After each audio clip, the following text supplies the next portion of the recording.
densitățile. Densitățile care sunt ale dimensiunilor, de fapt. Ce sunt aceste densități? Sunt, de fapt, forma de realitate pe care noi o conștientizăm, noi o vedem. Și avem la fel 12 dimensiuni cu 12 densități. Vă spuneam, cu cât urcăm mai sus în vibrație, cu atât densitatea este mai scăzută, mai low în, în vibrație. Mai low cum o vedem noi de aici, cum este acolo în realitate, Dumnezeu știe. Vedem când ajungem acolo. Noi vorbim din perspectiva minții noastre de 3D. Deci gândiți-vă, ce facem aici e destul de e foarte greu de pus în cuvinte. Suntem ca și cum niște câini care ne uităm la soare și ne întrebăm ce este soarele. Lumină. De-aia despre dimensiunile superioare zicem ce e acolo. Lumină. Pentru că nu știm să decodăm exact ce este acolo. Încă nu avem suficient de multă maturitate. Dar dimensiunile la care suntem apropiați, 4D, 5D, chiar 6D, putem să le deșifrăm mai ușurel. Haideți să vorbim la densități acum. Avem densitatea 1, aici pe Pământ, cum o vedem, este centrul de fier al Mamei Pământ. Centrul de fier al Mamei Pământ aparține densității 1, pe care o vedem. Acesta este cea mai joasă vibrație, să spunem, cel mai grosolan acolo. Densitatea 1, unde avem rocile, pietrele și așa mai departe. Aceste elemente, aceste densități groase. Vedeți că lucrurile astea, când o să ajungem la partea terapeutică, la partea de ce avem probleme, ce probleme avem, cum să ne șlefuim diamantul și așa mai departe, toate au legătură cu centrul de fier al Mamei Pământ, pentru că noi avem un corp fizic, care, ce crezi, corpul nostru fizic este al Mamei Pământ, nu este al nostru. Noi luăm ca și instrument, ca și vehicul să evoluăm. Continuăm. Bun. Deci v-am spus, densitatea 1, centrul de fier al Mamei Pământ, pietrele, rocile, tot ce este grosolan aici, din perspectiva noastră, cum vedem de pe Pământ, da? Mergem mai departe la 2, densitatea 2, ce poate să fie, știți deja, plantele. Plantele și ceea ce ține de vegetal. Nu are rost să insistăm aici, da, și ar mai spune unii că sunt spiritele naturii, dar eu le bag în combinație cu dimensiunea, cu densitatea 4. Ok, deci plantele, tot ce ține de vegetal, densitatea a doua. Haideți la densitatea a treia, că aici suntem, și a patra, unde e mai important la noi. Densitatea a treia este ceea ce ține de lumea animală. Chiar și noi, ca și corp fizic, aparținem acestei dimensiuni, densități 3, pardon. Densitatea 3. De ce? Pentru că avem un corp format din carne, din oase, este mai dens, dar avem o conștiință. Suntem conștiința care suntem conștienți de sine mai mult și putem să folosim acest instrument cumva, fiecare pe nivelul lui de evoluție. Unii se raportează doar la partea animalică, alții și la partea intelectuală și la partea rațională, mai sus de partea intelectuală rațională, cauzală și așa mai departe. Ok, densitatea a treia, o știm cu toți, e lumea animală, da? Noi suntem în densitatea a treia sau dimensiunea a treia. Densitatea a patra este planul astral. O să vedeți, eu vă tot zic dinainte ce o să facem ca să știți la ce să vă așteptați, pentru că o să reluați din nou clipurile și din nou clipurile, nu o să aveți cum să înțelegeți totul de gata. O să discutăm la un moment dat despre corpurile subtile, corp fizic, energetic, astral, care se leagă cu cel energetic, mental și așa mai departe, iar toate corpurile astea sunt legate de densități. Când o să ajungem acolo, o să discutăm mai pe îndelete. Acum le luăm așa, structurat, ce densități. Densitatea a patra este planul astral, da? Ăla pe care îl știm. Murim, ne desomăm, rămânem fără corp fizic, rămânem în corpul astral. Ne raportăm la acea vibrație a dimensiunii a 4. Când o să discutăm despre planul astral, o să vorbesc mai pendelet acolo. Deci asta este densitatea a 4, planul astral, da? Densitatea a 5-a, a 5-a și a 6-a, zice eu, aparține conștiinței cristice. Adică aparține acelui nivel în care realizăm că totul este o singură conștiință, suntem în lumea geometriei, suntem în lumea, mai departe în densitatea 7-a, în lumea sunetului, densitatea 8-a a maestrii înțelepți, sau cum le mai decoda noi aici cu cuvinte cheie. Deci din densitatea 5-a avem acel plan mai mental, mai rațional, mai cristic în densitatea 5-a. Deja în densitatea 6-a urcăm spre cauzal, 7-a, budic, 8-ul, atmic, 9 și așa mai departe.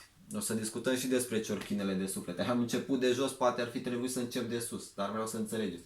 Iar sus, în densitatea 9, avem țorchinul, îi spune Barbara Handclough, are o carte Alchimia celor 9 dimensiuni foarte tare.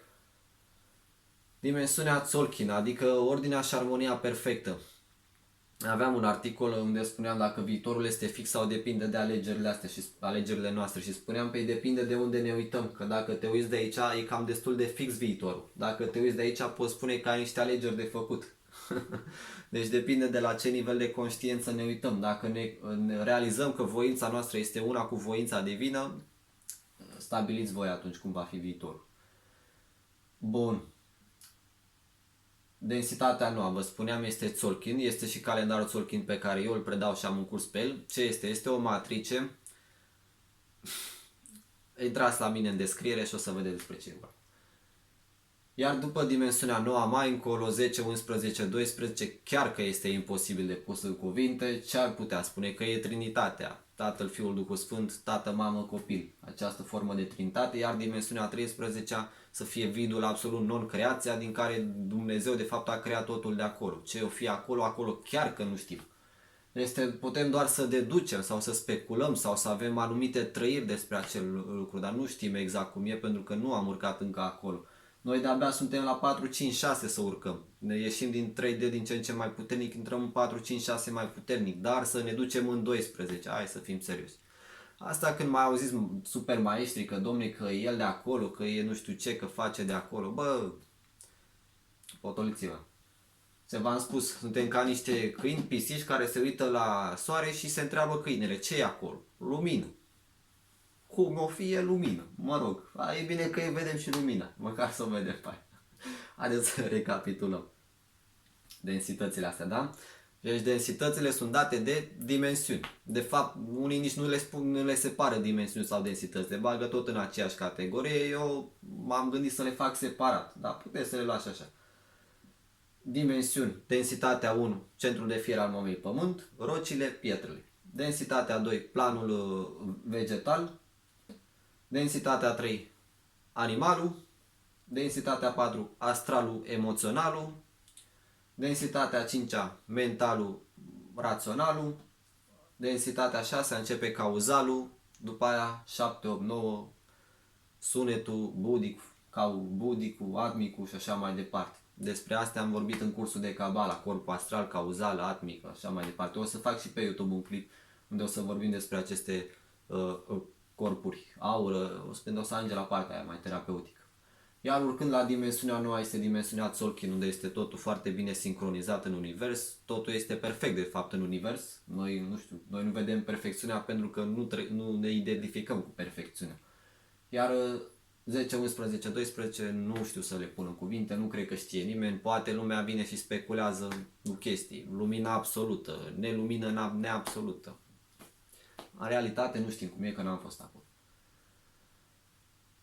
Sau suntem acolo, vă spuneam că noi suntem multidimensionali, dar nu știm să decodăm pentru că nu avem cu ce cuvinte. Eu vă pot spune din trăire că am trăit ce se întâmplă acolo, dar ce e trăirea mea, ce o să înțeleagă lumea ce este trăirea mea. Când o ajungem la meditație o să vedem ușor, ajungem și acolo. Bun, am vrut să vă mai spun ceva, deci noi suntem ființe multidimensionale, da? Deci trăim simultan în toate aceste densități și dimensiuni. Spre exemplu, suntem conectați, aici eu sunt în corp, da? Sunt conștient de corpul ăsta, sunt în aici și acum. Sunt conștient și de lumea vegetală, sunt conștient și de centrul de fier al meu pe pământ, deci deja sunt conștient de aceste subdimensiuni cu care eu sunt conectat legat de chakrele inferioare în jos. Ajungem la chakre, o discutăm. Sunt conștient de corp fizic, sunt conștient de corpul astral, sunt conștient de energia ce mi se transmite prin voi și de informațiile pe care le căutați. Dimensiunea 4, dimensiunea 5, densitatea 5, densitatea 6. Deci sunt conștient de aceste lucruri. Cu cât urcăm mai sus în vibrație, la nivel de conștiință, în cunoaștere de sine, cu atât devenim mai conștienți și de aceste subdimensiuni. O să ajungem și o să discutăm că sunt unii care fug de aceste subdimensiuni pe principiu sunt de vibrație joasă, eu sunt super sfânt, nu știu ce. Sunt unii care stau doar aici și nu vor să urce și pe aici. Deci sunt fel și fel de nivele de conștiință, de evoluție, de spirite. E foarte complexă această viață și e greu să aduci un adevăr de vârf așa, să zici gata, ăsta e adevărul, am cunoscut și așa. De-aia v-am spus, rămâneți cu mintea deschisă, pentru că cum este de fapt în dimensiunile alea foarte superioare, nu știm, frate, pe bune, n-am fost acolo. Putem ști, așa, densitatea de la până la 5D, High 6D, mai știm, deși și aici am dubii. Dar de acolo mai sus putem să deducem, putem să trăim mai mult. Bun, hai că v-am amețit destul.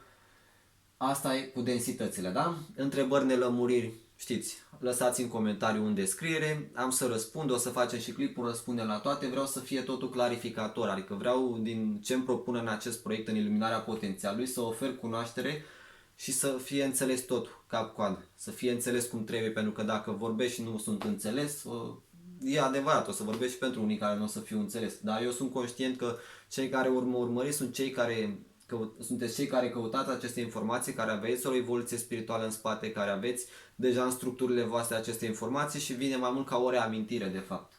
Și o să vedeți că o să vă facă numai așa. Pum! Ok. Lăsați în comentariu întrebări, nelămuriri, abonați-vă la canal pentru că urmează și mai multe clipuri faine și distribuiți, dacă aveți prieteni care rezonează cu aceste învățături, dați-le și lor să vadă, dacă nu, nu vă pierdeți timp. Bun, ne vedem în clipul următor. Vreau să discutăm despre supra-suflet sau sine superior.